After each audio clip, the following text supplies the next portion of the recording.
batu-batu Batu merah. bata merah. Nah, saya dulu yang menjaga situ. Tidak tahu apa isi daripada map itu. Jangan Ya. dibuka sebelum tahun 2025. Itu mungkin untuk presiden yang sekarang ini yang bukanya. Mohon kalau belum diketahui, mohon. Di situ ada instruksi apa Bung Karno, saya tidak tahu. Saudara-saudara sebangsa dan setanah air. Memang saya gitu. Kalau saya muncul akan terbuka kemakmuran bangsa. Apa? Munculkan saya. Iya. Akan muncul pula kemakmuran bangsa. Karena apa? Saya tahu di mana sumber daya alam. Dari Sabang sampai Merauke, walaupun sebentar pernah saya injak. Maka saya sampai segitu merdeka. Saya dijadikan Menteri Pertahanan, saya tidak siap. Saya lang-lang buana. Sehingga saya tidak dijadikan veteran. Dan saya tidak mendapat gaji sampai sekarang. Saya tidak dipedulikan. Bicara saya dianggap orang pekun. Karena usia saya sudah terlalu tua. Saudara-saudara sebangsa dan setanah air, percaya atau tidak kepada saya sebagai umat Islam. Apabila kata-kata saya tidak sesuai dengan kenyataan, saya tidak diaku umat Muhammad. Saya sebagai orang Islam.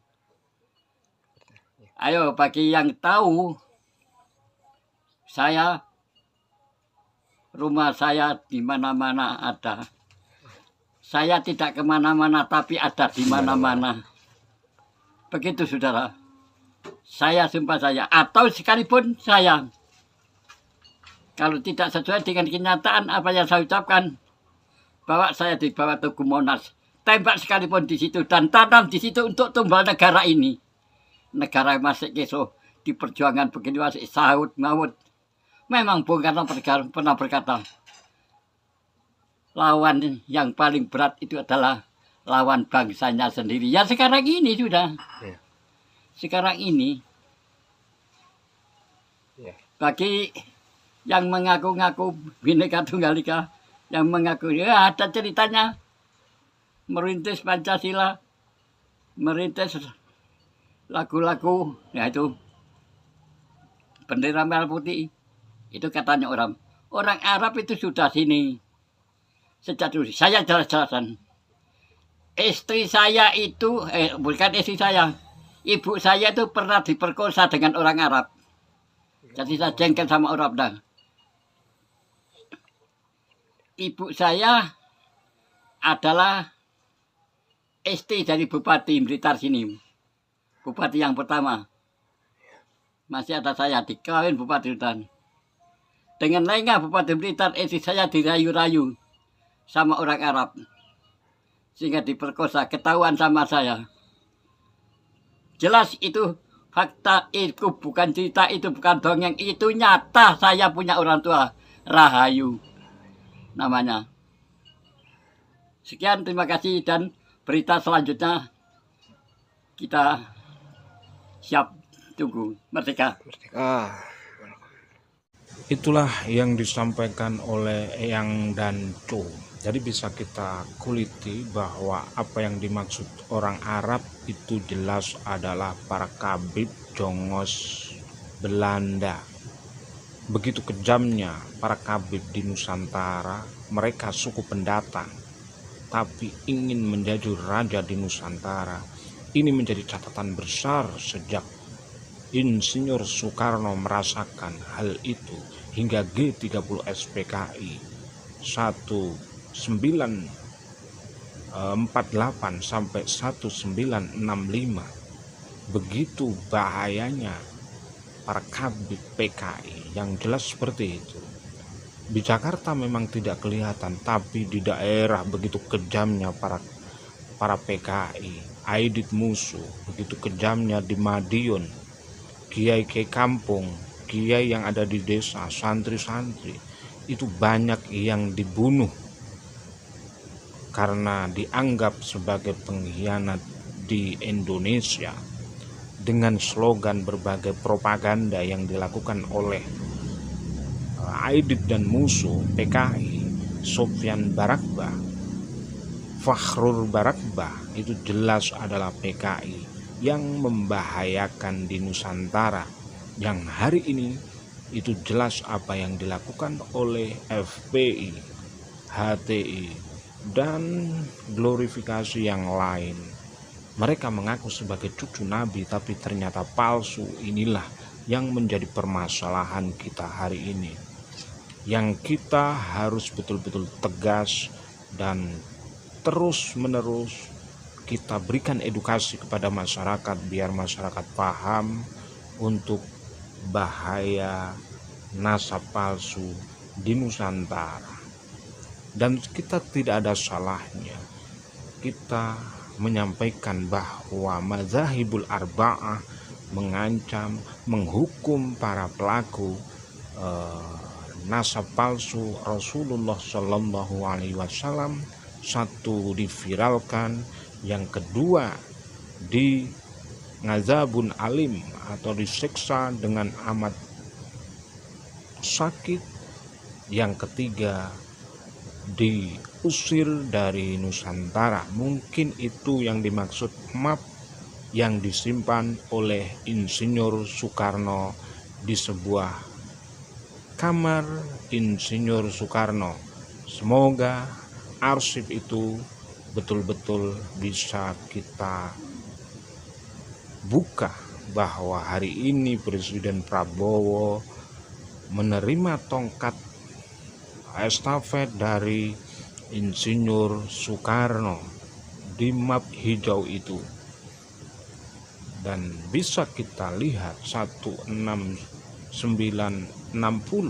di Buntet Cirebon Tegas yang diutus yaitu Jenderal Ahmad Yani, deportasi imigran Yaman. Seperti itu.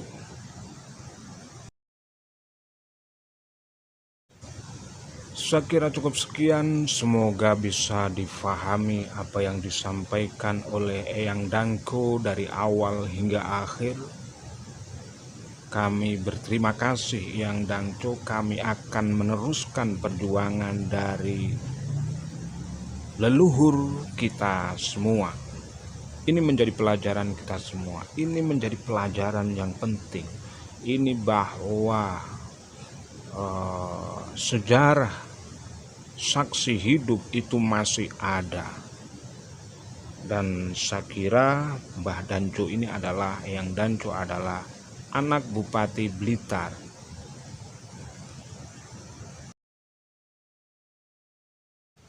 Saya kira cukup sekian. Hadanallahu wa iyyakum ajma'in. Assalamualaikum warahmatullahi wabarakatuh.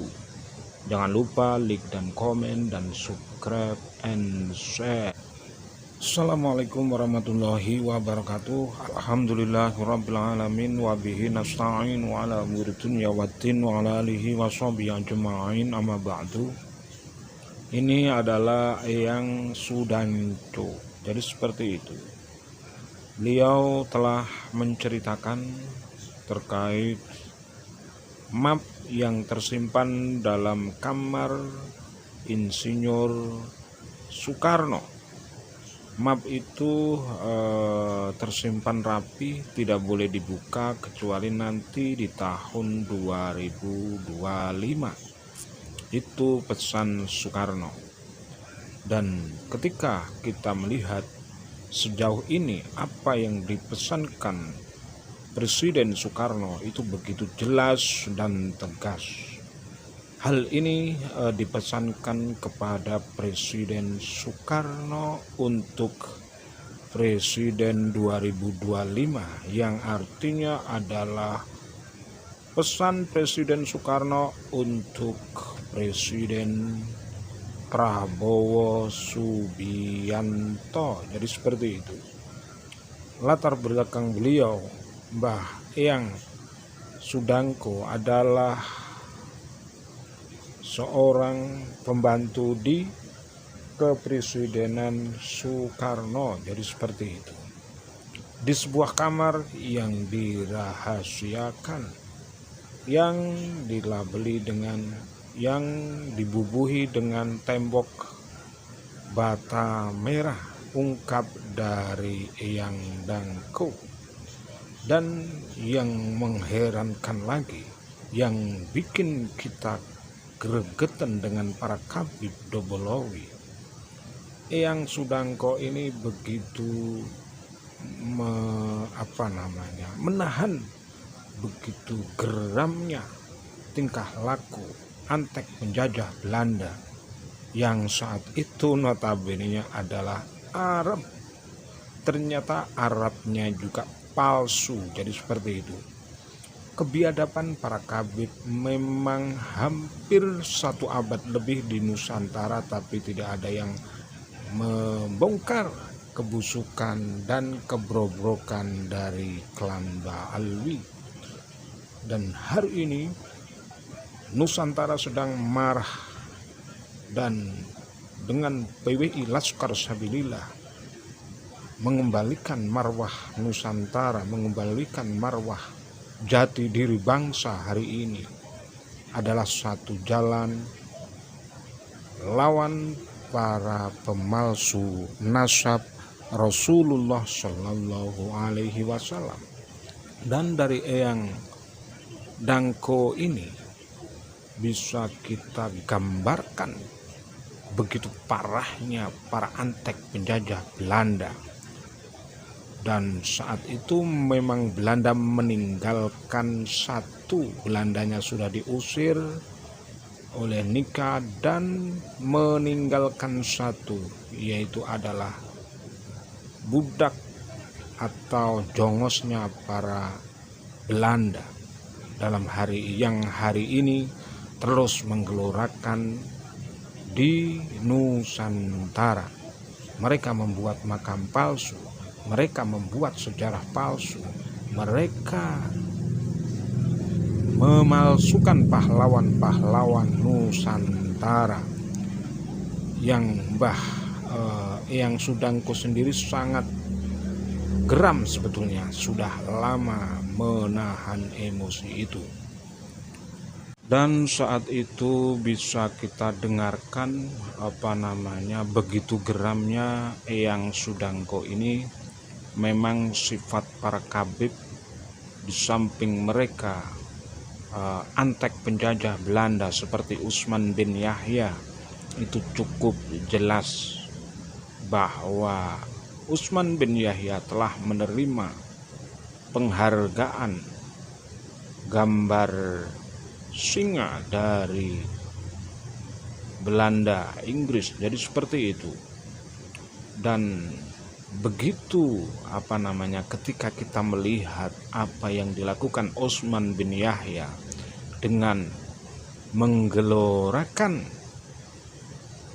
menolak para pelaku yang melawan penjajahan Belanda, artinya Utsman bin Yahya ke Indonesia memang dibawa oleh Belanda dan bekerja untuk Belanda, hingga di Batavia membuat slogan siapa yang melawan Belanda itu adalah pengkhianat. Inilah yang apabila kita dengarkan penyampaian Eyang Dangco ini hampir sama dengan apa yang dilakukan para antek penjajah Belanda. Maksud saya seperti ini. Jadi apa yang dirasakan oleh Eyang Dangco itu sama rasanya seperti apa yang dirasakan oleh para pejuang Nusantara hari itu. Hegemoni mereka mengaku sebagai cucu Nabi Muhammad Shallallahu Alaihi Wasallam dengan mendati mufti Batavia, padahal hegemoni mereka menggembosi perjuangan pahlawan Nusantara seperti Mbah Hasyim Asy'ari cukup jelas dan tegas diterangkan dalam kitab Istiqomah itu. Dan Eyang Dangco sendiri merasakan begitu getirnya ibunya yang diperkosa oleh para Khabib Dobolowi. Artinya apa yang dilakukan oleh para Khabib hari ini seperti Bahar, seperti Rizik, Aldu, dan Toha bin Yahya yang ada di Cirebon dan lain sebagainya. Ini terah miris. Yang di atas memang seolah-olah tidak tahu dan ditimang-timang dengan berbagai proyek yang menipu. Ini pusat harus tahu, presiden harus tahu kondisi yang semestinya sama apa yang dirasakan oleh Eyang Danco saat itu. Bisa kita dengarkan penyampaiannya. Selamat sore kepada saudara-saudara sebangsa dan setanah air. Assalamualaikum warahmatullahi wabarakatuh. Om Swastiastu, Namo Buddhaya, salam kebajikan. Saudara-saudara sebangsa dan setanah air, saya adalah pelaku sejarah, yaitu perintis kemerdekaan Republik Indonesia. Saya tidak mengaku-ngaku, tapi saya ada bukti. Saya adalah pelaku sejarah. Dengan saya melihat video-video di YouTube bahwa bendera merah putih itu katanya dirancang dari orang Arab. Bhinneka Tunggal Ika dari orang Arab. Semuanya dari orang Arab. Orang Arab itu di negara kita itu sejak dulu itu tidak ikut berjuang membela NKRI, membela Indonesia. Justru orang Arab itu adalah yaitu mendukung kegiatan Belanda. Jelas, karena apa? Orang Arab itu berdagang, memberikan pakaian-pakaian, tekstil-tekstil, kain-kain yang baik diberikan kepada Belanda. Sehingga sama Belanda itu begini. Tapi sama orang Jawa, orang pribumi, tidak ada sama sekali. Begitu loh mengaku ikut merintis negara kita. Seperti yang dibuat membaca teks proklamasi Pegangsaan Timur 56 Jakarta. Itu kan tanah rumahnya orang Arab. Orang Arab itu dapat hadiah dari Belanda. Karena Belanda itu kalah, pulang, terdesak oleh Jepang dan Kaum Sekutu.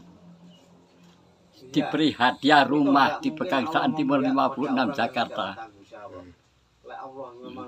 Setelah Belanda pulang, itu dikasihkan pada Arab dan ditawar-tawarkan sama Arab. Tapi yang membeli itu adalah Bung Karno sama Bung Hatta berunding. Bagaimana? Ya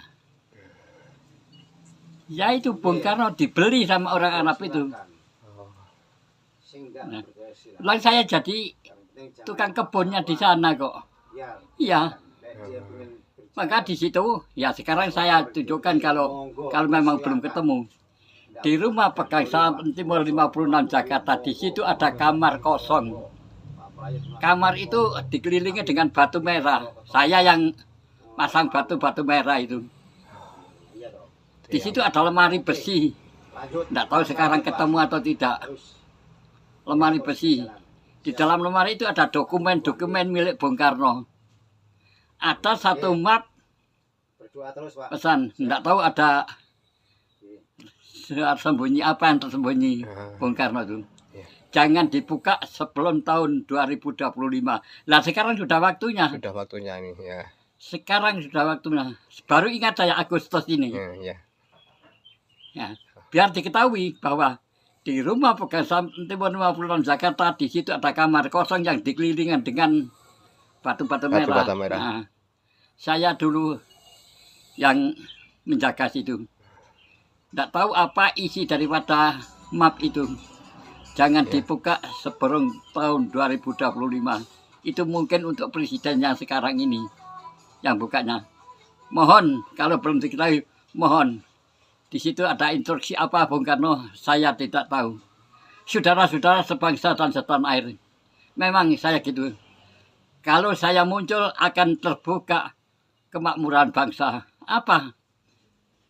munculkan saya. Iya. Akan muncul pula kemakmuran bangsa. Karena apa? Saya tahu di mana sumber daya alam. Dari Sabang sampai Merauke, walaupun sebentar pernah saya injak. Maka saya sampai begitu merdeka. Saya dijadikan Menteri Pertahanan, saya tidak siap. Saya lang-lang buana. Sehingga saya tidak dijadikan veteran. Dan saya tidak mendapat gaji sampai sekarang. Saya tidak dipedulikan. Bicara saya dianggap orang pekun. Karena usia saya sudah terlalu tua. Saudara-saudara sebangsa dan setanah air, percaya atau tidak kepada saya sebagai umat Islam. Apabila kata-kata saya tidak sesuai dengan kenyataan, saya tidak diaku umat Muhammad. Saya sebagai orang Islam. Ayo, bagi yang tahu, rumah saya di mana-mana ada. Saya tidak kemana-mana, tapi ada di mana-mana. Begitu, saudara. Saya sumpah saya. Atau sekalipun saya. Kalau tidak sesuai dengan kenyataan apa yang saya ucapkan, bawa saya di bawah Tugu Monas. Tembak sekalipun di situ. Dan tanam di situ untuk tumbal negara ini. Negara masih keso. Di perjuangan begini masih sahut maut. Memang Bung Karno pernah berkata, lawan yang paling berat itu adalah lawan bangsanya sendiri. Ya sekarang ini sudah. Ya. Sekarang ini.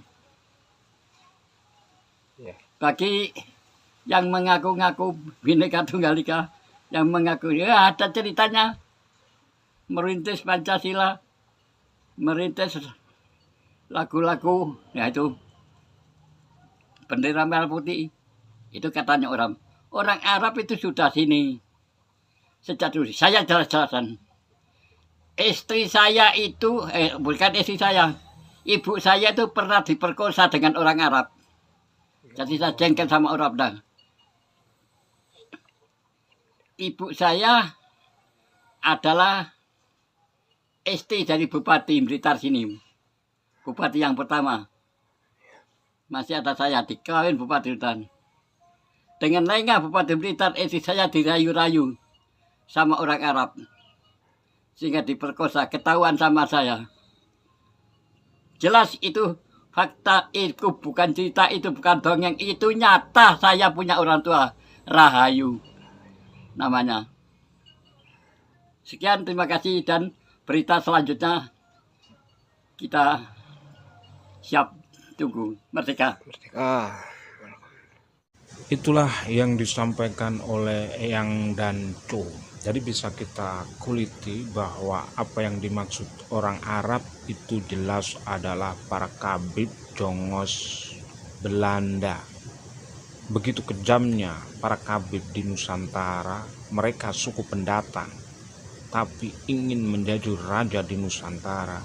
Ini menjadi catatan besar sejak Insinyur Soekarno merasakan hal itu hingga G30 SPKI 1948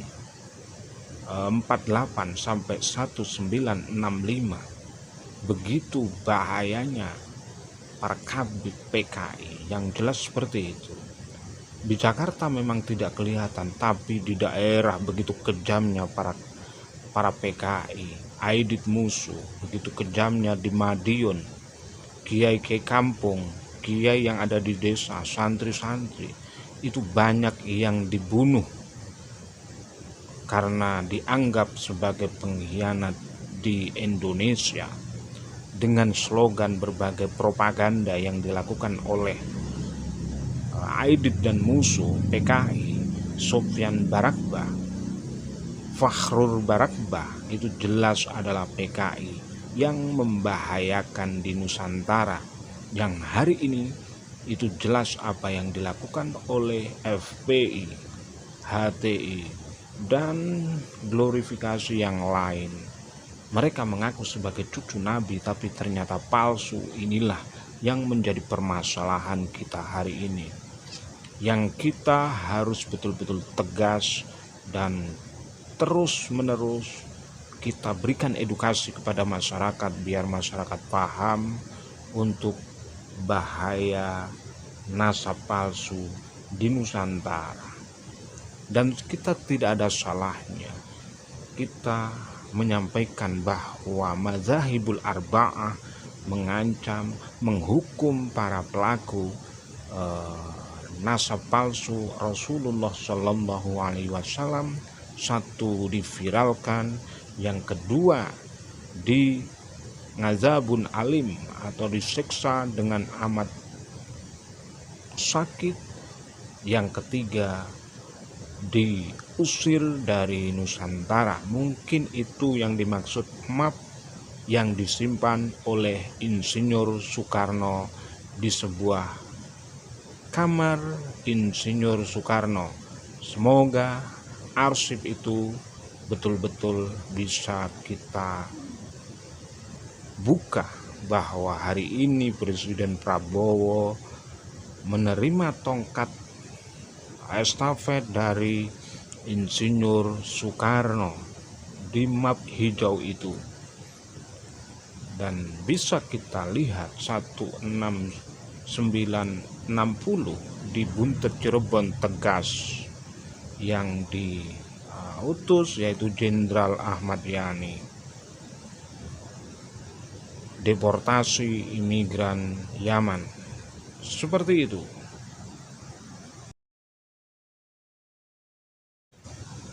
Saya kira cukup sekian, semoga bisa difahami apa yang disampaikan oleh Eyang Dangko dari awal hingga akhir.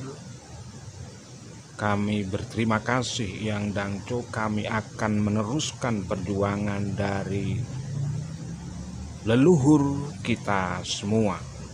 Ini menjadi pelajaran kita semua, ini menjadi pelajaran yang penting. Ini bahwa sejarah saksi hidup itu masih ada. Dan saya kira Mbah Danco ini adalah, Eyang Danco adalah anak Bupati Blitar.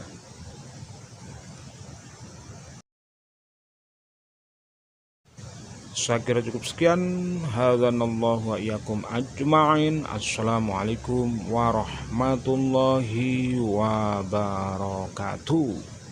Jangan lupa like dan komen dan subscribe and share channel kita.